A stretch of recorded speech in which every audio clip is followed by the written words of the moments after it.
Où trouver tous les produits 100% Outre-mer? Chez Tropic Marché à Saint-Ouen. Les fruits et légumes et toutes les spécialités salées et sucrées servies avec bonne humeur par une équipe exclusivement ultramarine. Retrouvez l'ambiance et le goût du pays chez Tropic Marché à Saint-Ouen-sur-Seine et sur tropicmarché.com. Martinique Actualité. L'espace sud, Cap Nord et la SME démentent toute prévision de coupure générale de l'approvisionnement de l'eau en Martinique au cours des prochains jours. Concernant le fonds d'indemnisation des victimes de pesticides, la préfecture, qui avait été mise en cause par les avocats du collectif des ouvriers agricoles empoisonnés par les pesticides, a tenu à réagir en faisant savoir que les victimes martiniquaises ont droit au même traitement que les victimes de France hexagonale. Elle indique également que l'État n'intervient en rien dans les décisions du fonds d'indemnisation des victimes de pesticides et dans les montants d'indemnisation. Matinique, Doubout, Gaoulé contre chlordécone donne une conférence de presse ce samedi 1er juin, demain donc, à la Maison des syndicats pour faire un point d'étape. C'est en effet le 10 juin prochain que les avocats seront entendus par la Chambre de l'instruction de la Cour d'appel de Paris dans l'affaire du chlordécone. Ajoutons qu'une pétition de liennage pour dépolluer Matinique a recueilli plus de 1000 signatures après qu'en première instance, le tribunal a prononcé un non-lieu à propos de l'empoisonnement par le chlordécone de terre et d'êtres humains. Ce sont 7 Martiniquais qui se trouvent sur des listes aux élections européennes. Seul Max Orville, député européen sortant, 18e sur la liste Renaissance, celle de la majorité présidentielle, a une chance d'être élu. Ce n'est pas le cas de Béatrice Bellet, en 30e position, sur la liste du Parti socialiste.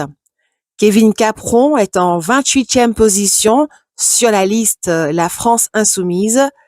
Gabriel Jean-Marie est 72e sur la liste Lutte ouvrière. Max Louis-Thérèse, 25e sur la liste du Parti communiste. Sébastien Dubois est 19e sur la liste Asselineau-Frexit pour le pouvoir d'achat. Le footballeur du club franciscain René-Charles Montabor, qui comparaissait mercredi pour vol à main armée, mais également pour des violences graves sur son ancienne petite amie, enceinte à l'époque de 6 semaines, a finalement été condamné à 7 ans de prison ferme. René-Charles Montabor a aussi interdiction de détenir une arme pendant 10 ans et d'entrer en contact avec Dylan, son complice. Ce dernier a lui écopé de 3 ans de prison, dont 2 ans assortis du sursis probatoire avec obligation de travail. Le Conseil économique, social, environnemental, de la culture et de l'éducation de Martinique nous a fait parvenir le communiqué suivant. Il rappelle le droit fondamental des peuples à disposer d'eux-mêmes. Dès lors, le 3e référendum, réalisé sans la participation de l'immense majorité des Kanaks, est dénué de toute légitimité. La répression contre les Kanaks doit cesser, les milices privées doivent être dissoutes sans délai, la loi modifiant le corps électoral doit être retirée. Depuis le 27 mai et jusqu'au 3 juin prochain, l'association Amazon Martinique, en collaboration avec l'association Maquille mon crâne, venue de France hexagonale, lance un projet innovant de thérapie par la photo destinée aux femmes atteintes de cancer en Martinique. Cette initiative vise à aider ces femmes à accepter et valoriser leur image tout au long de leur parcours de soins. La perte de cheveux due à la chimiothérapie est souvent l'un des effets secondaires les plus redoutés par les femmes, impactant gravement leur confiance en soi et leur perception de la féminité. Le projet Maquille mon crâne propose de transformer cette épreuve en une opportunité de réconciliation avec soi-même grâce à l'art du maquillage appliqué sur les crânes nus et à la capture de ces moments intimes par la photographie. Les participantes découvrent une nouvelle perspective sur leur beauté. 2 castings pour Miss Univers sont programmés les 8 et 15 juin prochains de 10h à 14h au Havre Studio, 44 rue René Akea à Fort-de-France. Pour y participer, il faut avoir 18 ans ou plus, une tête bien pleine dans un corps sain, mesurer au moins 1,70 m et être domicilié en Martinique. À l'occasion de sa reprise d'activité, Air Antilles propose des billets à un prix très attractif. C'est sans doute ce qui explique qu'elle en a déjà vendu près de 600 alors que ses vols ne vont effectivement reprendre qu'au mois de juillet prochain. Rappelons que la compagnie ne desservira dans un premier temps que la Guadeloupe, la Martinique, Saint-Barth et Saint-Martin.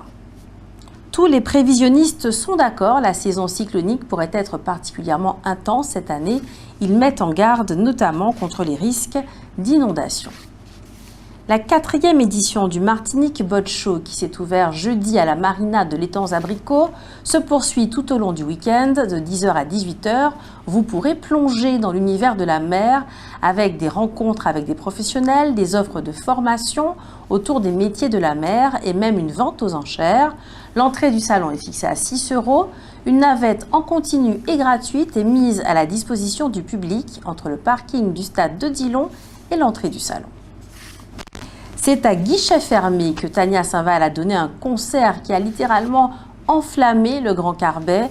Demain soir, 1er juin, l'artiste se produira en Guadeloupe. Le rendez-vous est à 20h à la Casarte. À partir d'aujourd'hui et jusqu'à ce dimanche 2 juin se déroulera la 21e édition des Rendez-vous au Jardin. Les 5 sens au jardin, c'est le thème retenu pour cette année 2024.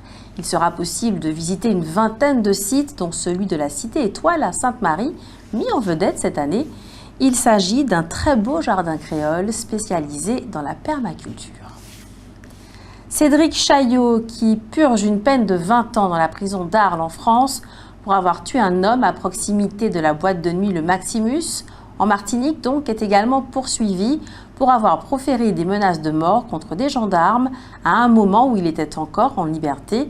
Il devra donc répondre de cette accusation devant le tribunal correctionnel de Fort-de-France. Outremernews.fr, le site de l'actualité outre-mer, 24 h sur 24 et 7 jours sur 7. Retrouvez la chaîne Outremer News sur YouTube.